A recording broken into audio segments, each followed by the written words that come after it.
El 18 de marzo de 1871, los trabajadores y artesanos de París tomaron el control de la ciudad. La rebelión duró 72 días. Después de que este primer intento de dictadura del proletariado fuera derrocado, la élite francesa se vengó cruelmente contra los plebeyos. Sin embargo, las semillas de la revolución ya estaban plantadas. La gente empezó a creer que las utopías basadas en la igualdad y los ideales de libertad podrían algún día convertirse en realidad. La Revolución Popular de 1848 había provocado la desintegración de la monarquía y el inicio de la Segunda República Francesa, cuyo primer y único presidente fue Luis Napoleón, sobrino del emperador Napoleón Bonaparte. En 1852, Luis Napoleón se convirtió en emperador de Francia y comenzó oficialmente la era del Segundo Imperio bajo el nombre de Napoleón III. En 1853, Napoleón III comenzó a darle forma a sus ambiciones imperialistas. El Imperio francés se embarcó en una lucha contra el Imperio ruso en la Guerra de Crimea. En 1870, el Imperio francés, en un intento de fomentar los sentimientos nacionalistas, lanzó una guerra contra Prusia. Esto ayudó a Otto von Bismarck y a Guillermo I, fundadores de la Alemania moderna, a consolidar una identidad nacional alemana unificada. El pueblo de París estaba cansado. La guerra entre el Imperio francés y el Reino de Prusia había llevado al pueblo a una crisis social y económica. El hambre es uno de los grandes motores de la historia porque obliga al ser humano a repensar toda su forma de vida. El fracaso de Napoleón III lo llevó a la ruina y sus deseos imperiales fueron reemplazados por una Asamblea Nacional. La Asamblea Nacional fue un gobierno de tránsito encabezado por Adolf Thiers, futuro presidente de la Tercera República, y compuesto mayoritariamente por republicanos conservadores de corte burgués y terratenientes afines a la monarquía. Este gobierno de transición iba a traicionar al pueblo y sus expectativas republicanas. Mientras los prusianos mantenían prisionero a Napoleón III, el espíritu revolucionario se agitaba en París.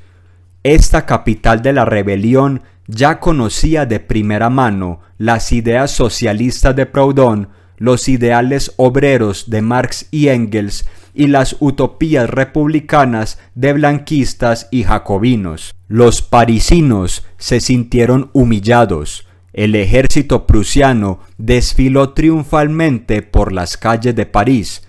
En Versalles, sede de la antigua monarquía borbónica, la Asamblea Nacional Francesa, presidida por Adolf Thiers, firmó la rendición, exaltando a Guillermo I de Prusia como emperador.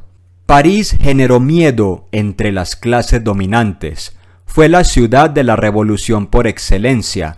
Los ideales republicanos fueron planteados en innumerables ocasiones en este centro urbano.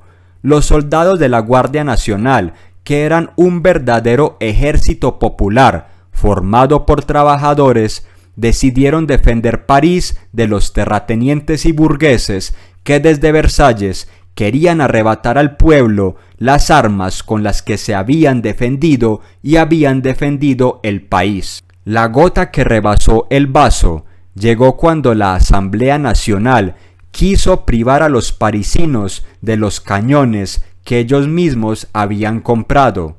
La Guardia Nacional asesinó a 2 generales de la República Francesa. Ante esto, Thiers ordenó a los funcionarios estatales que huyeran de la ciudad. Luego de la fuga de los funcionarios públicos, se convocaron elecciones populares para el Consejo Municipal. los puestos gubernamentales fueron ocupados por republicanos radicales y socialistas. El 18 de marzo de 1871, el gobierno oficial ordenó al general Claude Martin Lecomte recoger los cañones almacenados en Montmartre. El pueblo, con las mujeres a la cabeza, se opuso a esta medida. El general Lecomte ordenó abrir fuego contra la población, pero la Guardia Nacional, con verdadera conciencia ciudadana y verdadero sentimiento patriótico, prefirió asesinar a sus superiores. La Guardia Nacional había sido fundada desde la época de la Revolución Francesa con la tarea de proteger París en tiempos de paz. Durante la Guerra Franco-Prusiana, este cuerpo militar, formado por gente corriente, se convirtió en un auténtico defensor de París, asediada por el ejército prusiano. Cuando los generales del gobierno oficial, Claude Martin Lecomte y Clement Thomas, otro lacayo del gobierno oficial, ordenaron a la Guardia Nacional disparar contra el pueblo, los soldados prefirieron asesinar a sus superiores. Esto despertó ansiedad en la Asamblea Nacional. Thiers obligó a los soldados leales al régimen y a los funcionarios públicos a evacuar la ciudad. En este momento, el Comité Central de la Guardia Nacional se convirtió en el único organismo de poder en París. Las elecciones comunales estaban previstas para el 26 de marzo. Los 92 miembros del Consejo Comunal incluían trabajadores, artesanos, pequeños comerciantes, profesionales como médicos y periodistas y un gran número de políticos. Abarcaban todas las tendencias republicanas, desde republicanos reformistas y moderados, socialistas, anarquistas, proudhonianos, blanquistas e independientes, hasta jacobinos que tendían a mirar con nostalgia la Revolución Francesa. Algunas de las decisiones adoptadas por el gobierno comunal fueron condonación de los alquileres que habían sido incrementados considerablemente por los terratenientes hasta que terminara el asedio, la abolición del trabajo nocturno en cientos de panaderías de París, la abolición de la guillotina, el otorgamiento de pensiones a las viudas de los miembros de la Guardia Nacional fallecidos en servicio, así como a sus hijos, la devolución gratuita de todas las herramientas de los trabajadores a través de casas de empeño estatales. Se propusieron las obligaciones de deuda y se abolieron los intereses de las deudas y, alejándose de estrictos principios reformistas, el derecho de los empleados a tomar el control de una empresa si ésta fuera abandonada por su propietario se hizo una realidad. Es decir, se pensó en una autogestión obrera, en la repartición de los medios de producción, en el germen de una cooperativa obrera.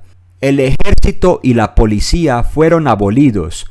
Todos los ciudadanos capaces de portar armas estaban alistados en la Guardia Nacional, la única fuerza armada. Las escuelas se abrieron a todos, en todos los niveles. Se cancelaron todos los alquileres de viviendas y se cerraron todas las casas de empeño. Se prohibieron los turnos de noche. Las fábricas de los capitalistas que habían huido fueron confiscadas y pasaron a ser administradas por los propios trabajadores. La Columna de la Victoria, un monumento a las guerras chauvinistas y nacionalistas de agresión de Francia, fue derribada. La bandera de la Comuna, declararon los trabajadores, es la bandera de la República Mundial. Hubo una verdadera separación entre Iglesia y Estado. Muchos bienes de la Iglesia fueron confiscados para financiar la Comuna de París. Marx y Engels proporcionaron el marco teórico para el levantamiento proletario de la Comuna. abogando por la abolición de la propiedad privada y el establecimiento de una sociedad sin clases mediante la revolución proletaria. La influencia de Proudhon, en particular, sus ideas sobre el mutualismo y la autogestión de los trabajadores, inspiraron los intentos de la Comuna de lograr un gobierno descentralizado y una organización cooperativa. El activismo revolucionario de Blanqui y su defensa de tácticas insurreccionales influyeron en el enfoque militante de la Comuna para desafiar la autoridad burguesa y su breve intento de establecer una dictadura revolucionaria.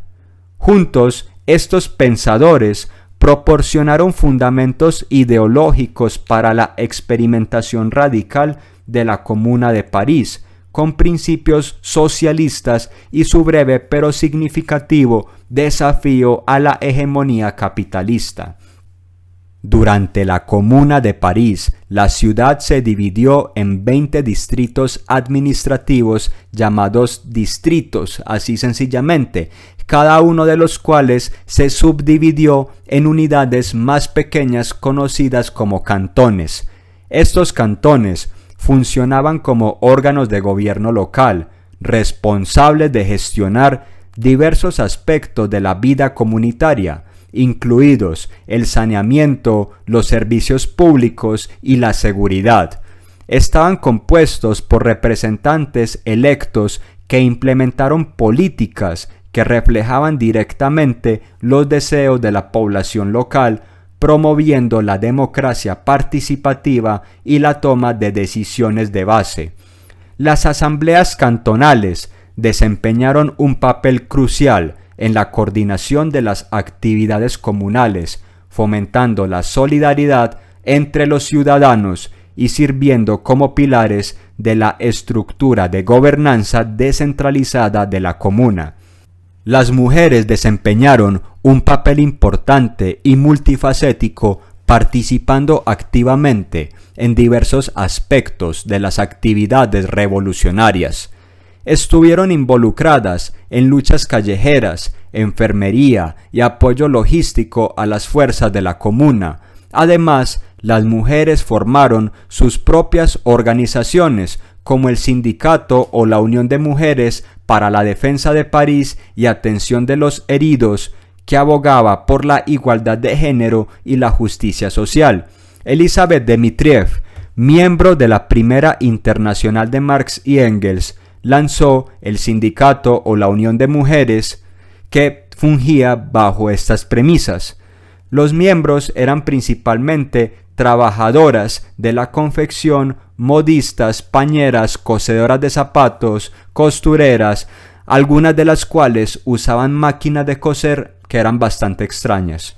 Otra mujer importante de la Comuna de París fue Louise Michel, que impulsó la creación de guarderías para que las mujeres trabajadoras pudieran dejar allí a sus hijos.